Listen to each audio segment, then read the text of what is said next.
Morning students, in last class we learned about Python new paper. Yes, இந்த year நம்ம 12th Python paper படிக்கிறோம் புதுசாக. So last கிளாஸ்லேருந்து start பண்ணியிருக்கோம் Python programming லாங்குவேஜை. So இந்த Python பற்றி யார் க்ரியேட்டர் யார், அது எங்கே டெவலப் பண்ணாங்க, அண்ட் தென் அண்ட் பைத்தான் ப்ரோக்ராமிங்கில் என்ன மாதிரியான ப்ரோக்ராமிங் கோட் எப்படி ஒர்க் அவுட் பண்ணுறது, என்ன மாதிரியான என்விரான்மெண்ட்டில் எக்ஸிக்யூட் ஆகும், அப்புறம் என்ன மாதிரியான ஃபங்க்ஷன்ஸ், இன்புட் ஃபங்க்ஷன் என்ன, அவுட்புட் ஃபங்க்ஷன்ஸ் என்ன, கமாண்ட் ப்ராம்ப்ட்ஸ் என்ன, அப்புறம் டோக்கன்ஸ். ஸோ இந்த மாதிரி எல்லாமே லாஸ்ட் கிளாஸில் படித்தோம். ஓகேவா? ஸோ இன்றைக்கி நம்ம படிக்க போகிறது என்ன, கண்ட்ரோல் ஸ்ட்ரக்சர். இது எல்லாமே இந்த கண்ட்ரோல் ஸ்ட்ரக்சர் ஒரு லாங்குவேஜின் நம்ம சிஸ்டம் கம்ப்யூட்டர் லாங்குவேஜை பொறுத்த வரைக்கும் லாங்குவேஜ் அப்படின்னா ஒரு சில விஷயங்கள் கான்ஸ்டண்ட்டாக இருக்கும். Slightly difference with depend upon programming. ஓகேவா? ஸோ அந்த ப்ரோக்ராமிங் பேப்பருக்கு ஏற்ற மாதிரி டிஃப்ரென்ஸ் ஆகுமே தவிர பட் கான்செப்ட் எல்லாமே ஒன்றா தான் இருக்கும். ஓகேவா?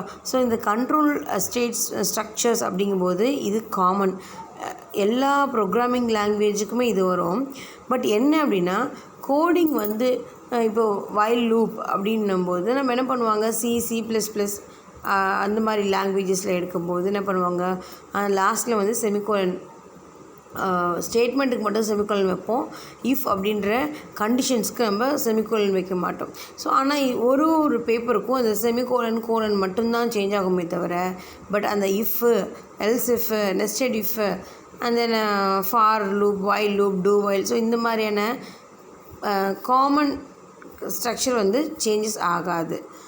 ஓகேவா? ஸோ சின்டாக்ஸில் தான் சேஞ்சஸ் இருக்குமே தவிர கான்செப்டில் எந்த வித சேஞ்சஸும் இருக்காது.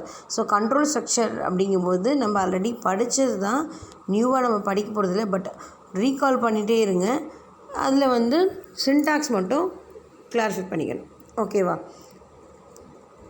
ஸோ ஓகே, நம்ம கிளாஸ்க்குள்ளே போகலாம். Chapter 6 control structure introduction.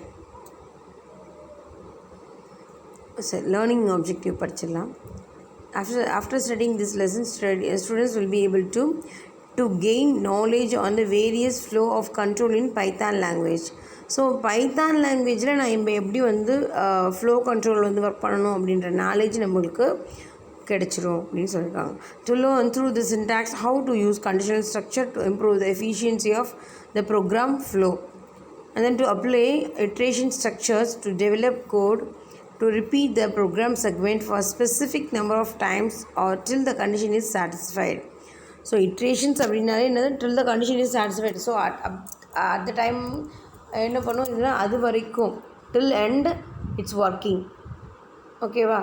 So call by itself, அது தன்னைத்தானே மறுபடியும் கூப்பிட்டு என்ன பண்ணும், ஒர்க் பண்ணிவிட்டு அந்த கண்டிஷன்ஸ் சாட்டிஸ்ஃபை ஆகிற வரைக்கும், ட்ரூ ஆகிற வரைக்கும் என்ன பண்ணோம்னா அந்த ப்ராசஸ் கண்டினியூ ஆகும். ஸோ இது இட்ரேஷன்ஸ். கண்ட்ரோல் ஸ்ட்ரக்சர் அப்படிங்கும்போது என்னென்னா கண்டிஷன்ஸ் செக் பண்ணும். கண்டிஷன் செக் பண்ணிட்டு ட்ரூ பிளாக், ஃபால்ஸ் பிளாக் அப்படின்ற ஒரு நமக்கு ஸ்டேட்மெண்ட் டிஸ்பிளே ஆகும். பட் இது கண்ட்ரோல் ஃப்ளோ கண்ட்ரோல் அப்படிங்கும்போது எல்லாமே இது ஃப்ளோ கண்ட்ரோலில் இந்த கண்டிஷன் ஸ்ட்ரக்சர், இட்ரேஷன் ஸ்டேட்மெண்ட் இதெல்லாமே ஃப்ளோ கண்ட்ரோல் தான். ஓகேவா? So introduction. Programs may contain set of statements.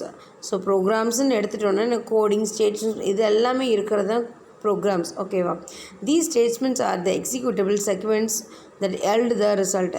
So இந்த ஸ்டேட்மெண்ட்ஸ்லாம் எதுக்காக எக்ஸிக்யூட் ஆகுதுன்னா ஒரு எண்ட் ஆஃப் த ரிசல்ட் கிடைக்கணும் அப்படின்றதுக்கு செக்வென்ஸ்னால் பார்ட் ஆஃப் த செட்டாக இருக்கும். In general statements are executed sequentially, that is the statements are executed one after another. So ஸ்டேட்மெண்ட்ஸில் நமக்கு சீக்வென்ஷியல், இட்ரேஷன், கண்டிஷனல் இது மாதிரி நிறைய பிரிச்சிருக்கோம்.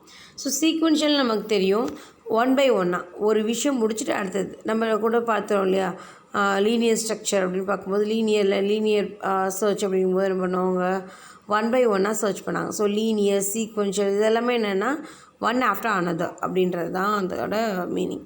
ஸோ இந்த ஸ்டேட்மெண்ட்ஸ் என்ன பண்ணணும்னா ஒரு ப்ராசஸ் முடிச்சுட்டு நெக்ஸ்ட் ப்ராசஸ், ஸோ another முடிச்சுட்டு நெக்ஸ்ட்டு, ஸோ இது மாதிரி ஒன் பை ஒன்னாக வருது sequential. There may be situations in our real life programming where we need to skip a segment or set of statements or execute another segment based on the test of condition. So எல்லா situations எல்லா ப்ரோக்ராம்ஸுக்குமே என்ன பண்ண சீக்வென்ஷியலாக check பண்ணணும் அப்படின்ற necessity இல்லாமல் போயிடும். So என்ன பண்ணுவோம், ப்ரோக்ராம்ஸ்க்கு ஏற்ற மாதிரி சேஞ்சஸ் ஆகும் இல்லையா. நம்ம ஒவ்வொரு ஸ்டேட்மெண்ட்ஸு கொடுக்குற கண்டிஷன், கொடுக்குற ப்ரோக்ராமோட கொஷின்ஸ் சேஞ்ச் ஆகும்போது என்னோடய கண்டிஷன்ஸு, என் கண்ட்ரோல் ஸ்ட்ரக்சர், ஸ்டேட்மெண்ட்ஸ் எல்லாமே என்ன ஆகும்னா சேஞ்சஸ் ஆகும். ஸோ அப்படி இருக்கும்போது இந்த கண்ட்ரோல் ஸ்டேட்மெண்ட்ஸ் எனக்கு என்ன ஹெல்ப் பண்ணுது அப்படின்னா, ஸோ சீக்வென்ஷியலாக நான் செக் பண்ணாமல் எனக்கு என்ன தேவையோ அதை மட்டும் செக் பண்ணுறேன். ஸோ அந்த கண்டிஷன் மட்டும் செக் பண்ணிட்டு நான் ஸ்கிப் பண்ணிட்டு அடுத்த செக்மெண்ட் போகிறேன். ஸோ கண்டிஷன் ட்ரூவாக இருந்தால் மட்டும்தான் நான் என்ன பண்ணுவேன், ஒர்க் பண்ணுவேன். ஆஃப்டர் தட் கண்டிஷன் இஸ் ஃபால்ஸ்னால் நான் என்ன பண்ணேன், end of the statement quit பண்ணிட்டு வெளில வந்துடலாம் ப்ரோக்ராம் விட்டு. ஸோ இது இருக்கும்போது எனக்கு டைம் டிலே ஆகாமல் நான் என்ன பண்ணலாம், என்னோடய சர்ச்சிங் நான் எக்ஸ்டெண்ட் பண்ணிட்டு போயிட்டு இருக்கலாம். ரிசல்ட் கிடச்சிச்சின்னா நான் வெளியில் வந்துடலாம். இன்கேஸ் கிடைக்கலனா நான் move on to another program. So இது அனதர் கண்டிஷன். ஸோ இதுக்காக தான் எனக்கு இந்த கண்ட்ரோல் ஸ்டேட்மெண்ட் எனக்கு ஒர்க் ஆகுது. ஓகேவா. This is called alternative or branching. So இந்த மாதிரி செக்மெண்ட் ஸ்கிப் பண்ணிட்டு வேறு ஒரு செக்மெண்ட் நம்ம செலக்ட் பண்ணுறோம், ப்ரோக்ராமிங் செலக்ட் பண்ணுறோம் அப்படிங்கும்போது இது என்ன ஆகுனா ஆல்டர்னேட்டிவ் ஆர் பிரான்ச்சிங் ஸ்டேட்மெண்ட் அப்படின்னு சொல்லுவாங்க. Also we may need to execute a set of statements multiple times called iteration or looping. So எனக்கு ஒரே ப்ராசஸ்ஸு, ஒரே ஒரு ஆன்சர் இல்லை ஒரே ஒரு அவுட்புட்டை மோர் தென் ஒன் டைம் எனக்கு வேணும் அப்படின்னா, மல்டிபிள் டைம் எனக்கு வேணும் அப்படின்னா அது இட்ரேஷன் அப்படின்னு நம்ம சொல்கிறோம். இட்ரேஷன் ஆர் லூப்பிங் அப்படின்னு நம்ம சொல்கிறோம். In this chapter we are to focus on the various control structure in Python. So இந்த லெசன்ஸில் நம்ம என்ன பண்ண போகிறோம், என்ன மாதிரியான control structures, control statements follow பண்ணுறாங்க நம்ம பைத்தான் ப்ரோக்ராமிங்கில் அப்படிங்கிற பற்றி நம்ம படிக்க போகிறோம். Okay. So control structures.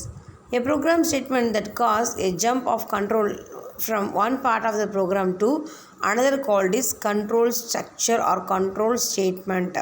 So jump பண்ணுறது ஒரு ப்ரோக்ராம்லேருந்து ஒரு கான்செப்ட் ஆஃப் ஸ்டேட்மெண்ட்லேருந்து ஒரு சர்டன் ஸ்டேட்மெண்ட்லேருந்து அனதர் சர்டன் ஸ்டேட்மெண்ட்டுக்கு நம்ம மூவ் ஆன் ஜம்ப் பண்ணுறோம் இல்லையா, இதுதான் control structure or control statement அப்படின்னு சொல்கிறாங்க.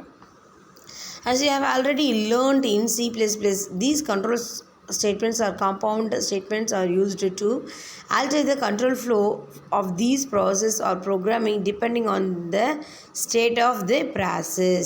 என்ன சொல்லியிருக்காங்க, இந்த point state of the process. So எந்த இடத்துக்கு ஏற்ற மாதிரி அந்த என்ன ஆகும், ப்ராசஸ் சேஞ்சஸ் ஆகும். இதுதான் அவங்க சொல்லியிருக்காங்க. நம்ம ஆல்ரெடி இதை பற்றி நம்ம C++லலாம் படிச்சிருக்கோம் அப்படின்னு அவங்க சொல்கிறாங்க. ஸோ எந்த மாதிரியான கண்ட்ரோல் ஸ்ட்ரக்சர்ஸ் எல்லாம் இருக்குது, ரொம்ப இம்பார்ட்டண்டான கண்ட்ரோல் ஸ்ட்ரக்சர்ஸ் என்னென்ன அப்படின்னா sequential, alternative or branching, alternative or iterative or looping. So இது ரொம்ப 5 மார்க் கொஷின்ஸு. 5 மார்க்கில் இல்லைனாலும் 3 மார்க்லையாவது கண்டிப்பாக கேட்பாங்க. இது ரொம்ப இம்பார்ட்டன்ட் கொஷின் இந்த லெசன்ஸ் பொறுத்த வரைக்கும். ஏன்னா இந்த லெசன்ஸில் கண்ட்ரோல் ஸ்ட்ரக்சர் அப்படின்றது தான் கான்செப்டே. ஸோ அந்த கான்செப்டில் இது 2 மார்க்கில் ஒன்று வந்துடும். சீக்வென்ஷியல், ஆல்டர்னேட்டிவ் அண்ட் இட்ரேட்டிவ் அப்படின்றது 2 மார்க் கொஷின்ஸ் வரும். அது இல்லாமல் நமக்கு 3 or 5 மார்க்ஸ்லேயும் இந்த கொஷின்ஸ் கேட்பாங்க. அது நம்ம என்ன பண்ணணும், இன்டெப்த்தாக எக்ஸாம்பிளோடு எழுதணும். ஓகேவா. Okay, move on to sequential. So சீக்வென்ஷியல்னால் என்ன, சீக்வென்ஷியல் ஸ்டேட்மெண்ட்ஸ்னால் என்ன அப்படின்னா, a sequential statement is composed of sequence of statements which is executed one after another. So ஒன்றுக்கு அப்புறம் ஒன்று,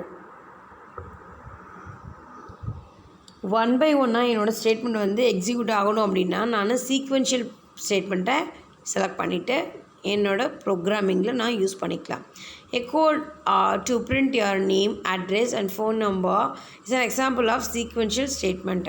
ஸோ இது எல்லாமே நமக்கு என்ன, சீக்வென்ஷியல். நம்ம பயோடேட்டா, நம்மளோட பர்சனல் டீட்டெயில்ஸு, ஸோ இதெல்லாமே என்னென்னா சீக்வென்ஷியலுக்கு எக்ஸாம்பிளாக கொடுக்கலாம். ஸோ பாருங்கள், ப்ரோக்ராம் பாருங்கள். ஹலோ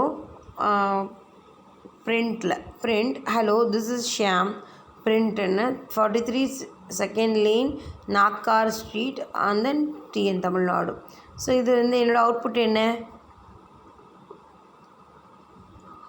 ஃபஸ்ட்டு பிரிண்ட் அவுட் முடிச்சுட்டு நெக்ஸ்ட்டு பிரிண்ட் அவுட் எனக்கு அது அவுட்புட் எனக்கு வரணும். So one after one other அப்படின்னு கொடுக்கும்போது என்னென்னா இதில் நான் எந்த ஒரு ஜம்பிங் ஸ்டேட்மெண்ட்டோ இல்லை பிரான்ச்சிங்கோ லூப்பிங்கோ எதுவுமே நான் யூஸ் பண்ணல. ஸோ எனக்கு என்ன ஆகும்னா சீக்வென்ஷியலாக தான் எனக்கு ஒர்க் ஆகும். இதுதான் வந்து சீக்வென்ஷியல் கான்செப்ட். ஓகேவா, ஸ்டேட்மெண்ட் ஒன் ஆஃப்டர் அனதர். இது லைன் வேர்டிங் தான் முக்கியம். நம்ம ஜஸ்ட் லைக் தட் நம்ம வந்து கலோக்கியல் லாங்குவேஜஸில் எழுத முடியாது ப்ரோக்ராமிங்கை பொறுத்த வரைக்கும். ஸோ ஆக்சுவல் என்ன கோடோ கீவேர்டு என்னவோ அதை தான் நம்ம எழுதணும். நான் கலோக்கியல் லாங்குவேஜில் எழுதுனேன் இன்னும் கான்செப்ட் ஒன்று தானே மீனிங் ஒன்று தானே, கண்டிப்பாக சான்சஸ் இருக்காது. ஏன்னா ஒவ்வொரு இடத்துலையும் ஒவ்வொரு மாதிரியான மீனிங் நமக்கு சேஞ்சஸ் ஆகும், ப்ரோக்ராமிங்லேயும் சேஞ்சஸ் ஆகும். ஸோ அந்த கீவேர்ட்னால் அந்த கீவேர்டு மட்டும்தான் எனக்கு ஆன்சராக வேணும். So one after another. So this is the keyword of sequential. So next one is alternative or branching statement. In our day-to-day life, we need to take various decisions and choose an alternative path to achieve our goal. So எந்த ஒரு விஷயத்துக்கும் நம்ம ஒரே சைடாகவே யோசிக்கக்கூடாது இல்லையா.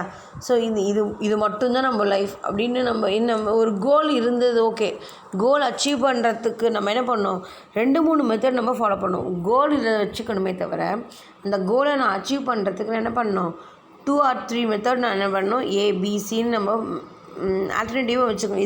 இது எனக்கு work ஆகலையா, next another statement another method of way அதை நான் எடுத்து நான் யூட்டிலைஸ் பண்ணணும். ஸோ அதுவும் ஒர்க் ஆகலையே, ஸோ அனதர். ஸோ இந்த மாதிரி நம்ம என்ன பண்ணோம், அந்த கோலை அச்சீவ் பண்ணணுமே தவிர வே சேஞ்ச் பண்ணிட்டு ஆனால் அந்த கோலை அச்சீவ் பண்ணணும். ஸோ இதுதான் நம்மளோட கான்செப்ட் இன் ரியல் டைம் லைஃப்லையுமே. அதே மாதிரி தான் நம்ம ப்ரோக்ராமிங்கில் என்ன பண்ண போகிறோம் அப்படின்னா, ஸோ இது மெத்தடு எனக்கு இதில் வந்து ட்ரூ ஃபால்ஸ்னு எனக்கு என்னால் செலக்ட் பண்ணிக்க முடியல, ஐ மீன் கண்டிஷன் செக் பண்ண முடியல. நான் என்ன பண்ணணும், வேறு ஒரு கான்செப்டை நான் எடுத்து ஒர்க் பண்ணணும் ப்ரோக்ராமிங்கில். ஸோ இதுதான் அவங்க சொல்கிறாங்க கண்ட்ரோல் ஸ்ட்ரக்சர், பிரான்ச்சிங், ஆல்டர்னேட்டிவ்னு சொல்லுவோம் இல்லையா. ஆல்டர்னேட்டிவ் இது இல்லைன்னா வேறு ஒரு மெத்தட் சொல்லுவோம், இன்னொரு மெத்தட் இல்லாமல் போய்டும். ஆல்டர்னேட்டிவ் சோர்ஸ் என்ன பாருங்கள் அப்படின்னு சொல்கிறோம் இல்லையா. ஒரு இதில் நமக்கு அச்சீவ் பண்ண முடியலையா, ஓகே நெக்ஸ்ட்டு ஆல்டர்னேட்டிவ் சோர்ஸ் என்னென்னு யோசிச்சிங்க அப்படின்னு சொல்லுவோம் இல்லையா. ஸோ அதே மாதிரி தான் இது என்னோடய ப்ரோக்ராமிங்கில் எனக்கு இது ஒர்க் அவுட் ஆகலைன்னா ஸோ என்ன அனதர் கான்செப்ட் என்னவோ நான் எடுத்து என்ன பண்ணணும், ஒர்க் பண்ண ஆரம்பிக்கணும். Maybe we would have taken an alternative route to reach our destinations when we find the usual road by which we travel is blocked. So என்ன சொல்லியிருக்காங்க, நம்ம ஒரு ரெகுலராக போயிட்டுருக்கிற ரோடில் நம்ம அந்த வே வந்து பிளாக் பண்ணிட்டாங்க அப்படின்னா என்ன பண்ணணும், நம்ம வீட்டுக்கு போய் ஆகணும். பட் என்ன வேறு வழியை நம்ம தேடி போயே ஆகணும். ஸோ அதை தான் சொல்கிறாங்க ஆல்டர்னேட்டிவ் அப்படின்ட்டு. This type of decision making is what we are to learn through alternative or branching statement. Checking whether the given number is positive or negative, even or odd can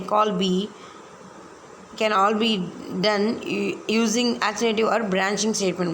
so இந்த மாதிரியெல்லாம் this or that அப்படின்ற கான்செப்டை நம்ம எடுத்துக்கிறதுக்கு என்ன பண்ணணும்னா இந்த control statement அப்படின்றத use பண்ணலாம். ஐ மீன் ஆல்டர்னேட்டிவ் ஆர் பிரான்ச்சிங் அப்படின்ற ஒரு ஸ்டேட்மெண்ட் தான் யூஸ் பண்ணலாம். ஸோ இந்த ஆல்டர்னேட்டிவ் பிரான்ச்சிங் ஸ்டேட்மெண்ட்டில் எனக்கு நம்மளோட பைத்தானில் கொடுத்துருக்கிற என்னென்ன ஸ்டேட்மெண்ட்ஸ் ஆல்டர்னேட்டிவ் பிரான்ச்சிங் ஸ்டேட்மெண்ட்ஸ் என்னென்ன இருக்குது அப்படின்னா, சிம்பிள் இஃப் எல்ஸ் இஃப், இது வந்து இஃப் எல்ஸ் இஃப் கிடையாது, நெஸ்டட் இஃப் தான் அவங்க சொல்கிறாங்க. ஓகேவா. So simple if else nested if. So இந்த 3 கான்செப்ட் நமக்கு இருக்குது. ஸோ சிம்பிள் இஃப் அப்படின்னு என்னது, வெறுமனே ட்ரூ பார்ட் மட்டும்தான் இருக்கும், ஒரே ஒரு பார்ட் மட்டும்தான் இருக்கும், அந்த எல்ஸ் பார்ட் இருக்காது. ஸோ இதுதான் சிம்பிள் இஃப் ஸ்டேட்மெண்ட் நம்ம படிச்சிருப்போம் C++ல். இது வந்து சிம்பிள் இஃப் அப்படின்னு கொடுத்துருக்காங்க. நேம்லெஸ் லைட்டாக டிஃப்ரென்ஸ் வேறு ஒன்றும் கிடையாது. லிசன் பண்ணுங்கள்.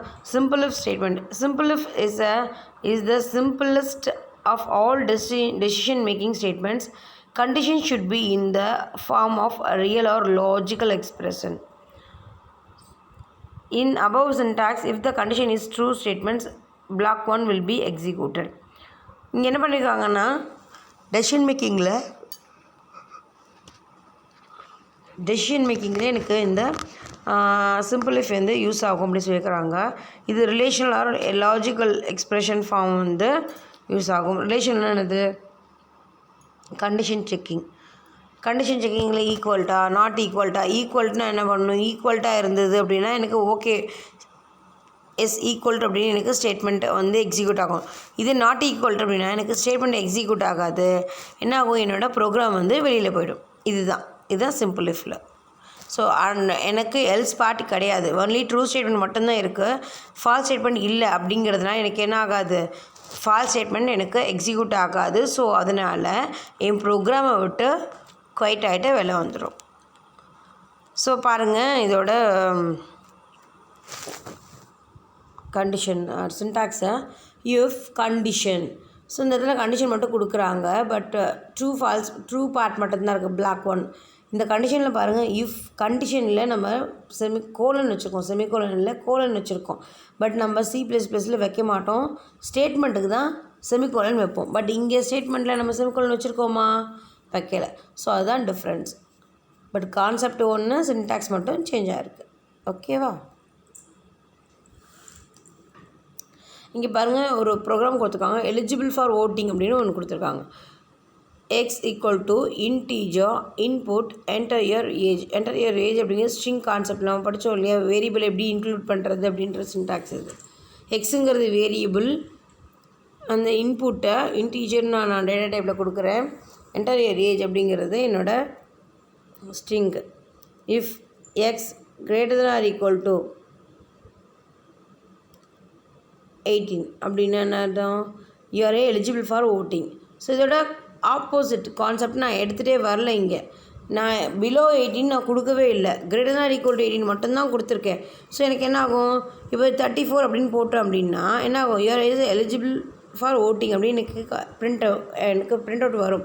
பட் இதே பிலோ 16 போட்டேன், பிலோ 18 போட்டேன் அப்படின்னா எனக்கு என்ன ஆகும்?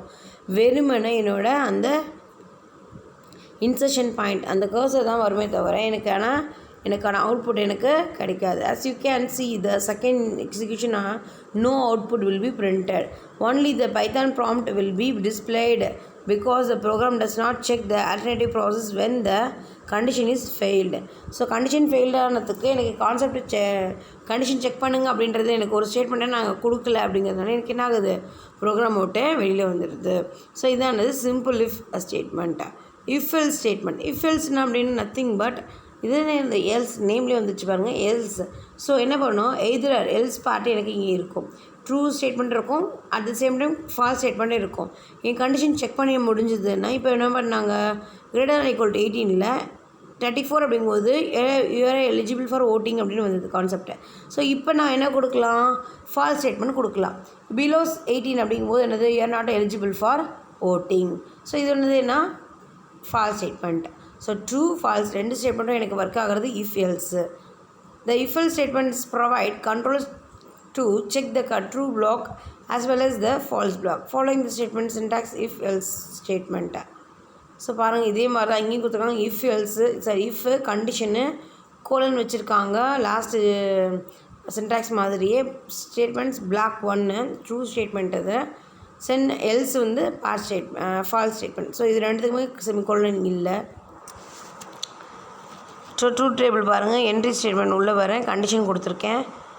ட்ரூவாக இருந்ததுன்னா என்னோடய கான்செப்ட் ட்ரூவாக இருந்ததுன்னா என்ன ஆகணும்? பிளாக் 1 ஸ்டேட்மெண்ட் வந்து டிஸ்பிளே ஆகிட்டு எக்ஸிட் போயிடும். இதே ஃபால்ஸ் அப்படின்னா ஸ்டேட்மெண்ட் 2 ஃபால்ஸ் ஸ்டேட்மெண்ட் வந்து எக்ஸிக்யூட் ஆகிட்டு எக்ஸிட் போயிடும். ஓகேவா? ஸோ பாருங்கள், இதோட எக்ஸாம்பிள் பார்க்கலாம்.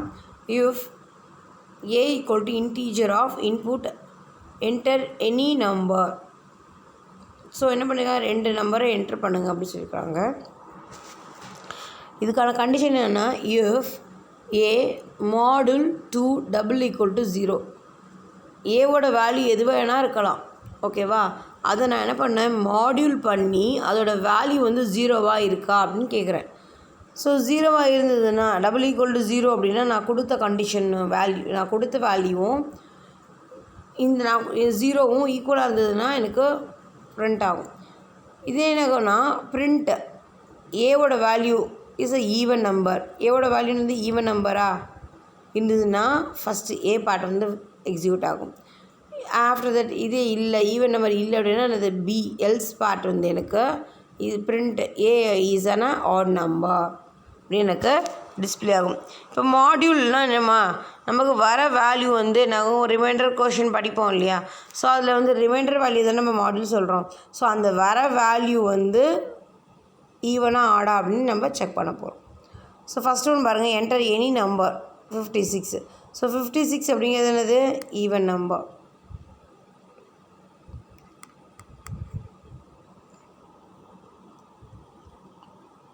ஸோ இதுதான் வந்து இஃப் எல்ஸ் ஸ்டேட்மெண்ட். அதுக்கான சின்டாக்ஸ் பாருங்கள், variable equal to variable 1 if condition else variable 2. So நம்ம மேலே படித்தது தான்.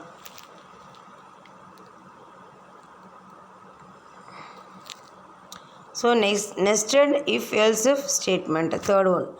ஃபஸ்ட்டு இஃப்பு, அடுத்தது இஃப் எல்ஸ் இஃப்பு, அடுத்தது நெஸ்டட் இஃப். நெஸ்டட்னானது மோர் தென் ஒன், ஒன்றுக்குள்ளே ஒன்றா இருக்கிறது. ஸோ இஃப்பும் இருக்கும், இஃப் எல்ஸும் இருக்கும். ஸோ இதுதானது nested if else if statement அப்படின்னு சொல்கிறாங்க. நேம்லேயே வருது இல்லையா, இஃப்பு எல்ஸ் ஸ்டேட்மெண்ட் அப்படின்ட்டு. ஸோ அதுக்கான கண்டிஷன்ஸ் சின்டாக்ஸ் பாருங்கள், இஃப்பு condition statement 1, இஃப்பு else இஃப்பு else இஃப்பு condition 2 statement 2 else statement. So இது மாதிரி எத்தனை வேணால் போட்டுக்கலாம், என் பிளாக் அப்படின்ட்டாங்கன்னா எத்தனை வேணால் கொடுக்கலாம் அப்படின்றது அர்த்தம். ஸோ பாருங்கள், கீழே ட்ரூ டேபிள் ஃப்ளோ சார்ட் போட்டிருக்காங்க பாருங்கள். A test expression of if. First if condition check பண்ணுறோம். பாடி ஆஃப் த லூப் வந்து ட்ரூ அப்படின்னு சொல்லிட்டா என்ன ஆகும், நேராக ஸ்டேட்மெண்ட்டு ஓகே ஆகிட்டு எக்ஸிட் போயிடும்.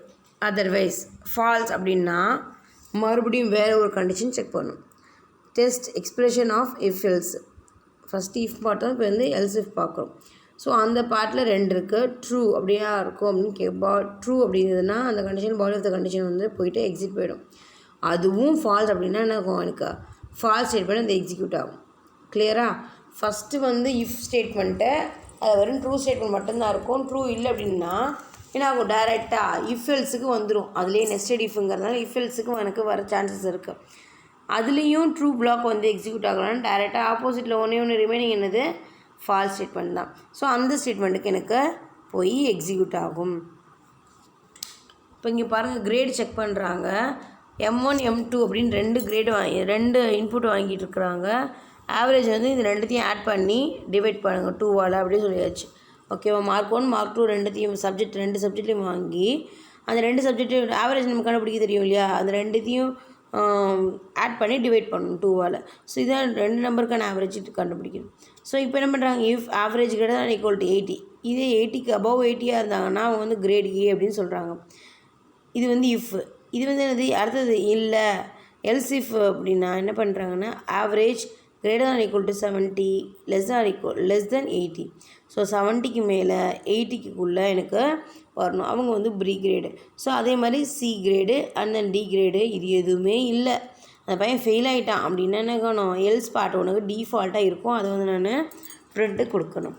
ஸோ அது என்னது, ப்ரிண்ட்டு கிரேடு இ. ஸோ இதுதான் என்னோடய கான்செப்ட். ஸோ பாருங்கள், ஒரு பையன் அவுட்டுக்கான இன்புட் அவுட்புட் கொடுத்துருக்கோம். M1 M2 கொடுத்துருக்கோம். ஸோ M1 வந்து 34, M2 வந்து 78. ஸோ M1 என்ன ஆகுது, M1 M2 பண்ணும்போது அதுக்கான வேல்யூ வந்து பிலோ 50 வர்றதுனால எனக்கு என்ன ஆகுது, இது கிரேடு டிக்கு சரி பிலோ 70 வர்றதுனால எனக்கு கிரேடு டிக்கு போயிடுது. ஓகேவா? இதே 67 73 வரும்போது என்னது, எனக்கு கிரேடு பிக்கு போயிடுது. ஸோ இதுதான் என்னது, இஃப்பு ஒரு மோர் தென் ஒன் கண்டிஷனை ஒரே ஸ்டேட்மெண்ட்டில் செக் பண்ணுறது தான் இஃப் எல்ஸ் இஃப் ஸ்டேட்மெண்ட். இது வரைக்கும் பார்த்தது கண்ட்ரோல் ஸ்ட்ரக்சர். கண்ட்ரோல் ஸ்ட்ரக்சரில் சீக்வென்ஷியல், இட்ரேட்டிவ், பிரான்ச்சிங் இருக்குது. ஓகேவா? ஸோ இந்த மூணுத்துலேயும் இது 3 இருக்குது. 3 இம்பார்ட்டண்ட் கண்ட்ரோல் ஸ்ட்ரக்சர் இருக்குது. அந்த கண்ட்ரோல் ஸ்ட்ரக்சரில் நம்ம சீக்வென்ஷியல்ஸ் பார்த்தோம், and then alternative and branching statement பார்த்தோம். ஓகேவா? இந்த ஆல்டர்னேட்டிவ் சீக்வென்ஷியல்னால் 1 by 1 எனக்கு ஒர்க் ஆகும். இதே ஆல்டர்னேட்டிவ் ஆர் பிரான்ச்சிங் அப்படின்னா எனக்கு என்ன ஆகும் அப்படின்னா ஜம்பிங் மூலிமா ஒர்க் ஆகும். ஈவன் கண்டிஷன் ட்ரூவாக இருந்தால் ஒரு பார்ட்டு எக்ஸிக்யூட் ஆகும், அதர்வைஸ் ஃபால்ஸாக இருந்தால் வேற ஒரு பார்ட் எனக்கு எக்ஸிக்யூட் ஆகும். ஸோ இதில் வந்து 3 கான்செப்ட் பார்த்தோம், 3 டைப்ஸ் இருக்குது. If, simple if else if and then nested if else if. ஓகேவா? ஸோ சிம்பிள் இஃப் அப்படின்னானது ஒரே ஒரு ஸ்டேட்மெண்ட் தான் எனக்கு எக்ஸிக்யூட் ஆகும், ஒன்லி ட்ரூ பார்ட் மட்டும்தான், ஃபால்ஸ் பார்ட் அங்கே இல்லை. ஸோ இது வந்து சிம்பிள் இஃப். இதே வந்து ஆல்டர்னேட்டிவ் இதே வந்து எல்ஸ் இஃப் அப்படின்னா, இஃப் எல்ஸ் அப்படின்னா இஃப்பில் வந்து இருக்கிற ட்ரூவும் இருக்கும், எல்ஸ் பார்ட் அனதர் பார்ட் வந்து ஃபால்ஸ் ஸ்டேட்மெண்ட்டும் இருக்கும். ஸோ இது ரெண்டுமே மிங்கிள் ஆகிற இடம் தான் என்னது, ரெண்டுமே இருக்கிற இடம். Available is there in if else statement. இது third one is a nested if statement. Nested அப்படின்னாலே more than one. So if else if else if else if. So இது மாதிரி இஃப் ஸ்டேட்மெண்ட்டும் இருக்கும், எல்ஸ் இஃப் ஸ்டேட்மெண்ட்டும் இருக்கும். ஸோ இதை வந்து என்ன தான் நெஸ்டட் இஃப் அப்படின்னு சொல்கிறாங்க. ஸோ இது வரைக்கும் நம்ம ஆல்டர்னேட்டிவ் ஸ்டேட்மெண்ட் வரைக்கும் நம்ம பார்த்துருக்கோம். நெக்ஸ்ட் கிளாஸில் நம்ம இட்ரேஷன் ஸ்டேட்மெண்ட்ஸ் நம்ம பார்க்கலாம். Okay, thank you students.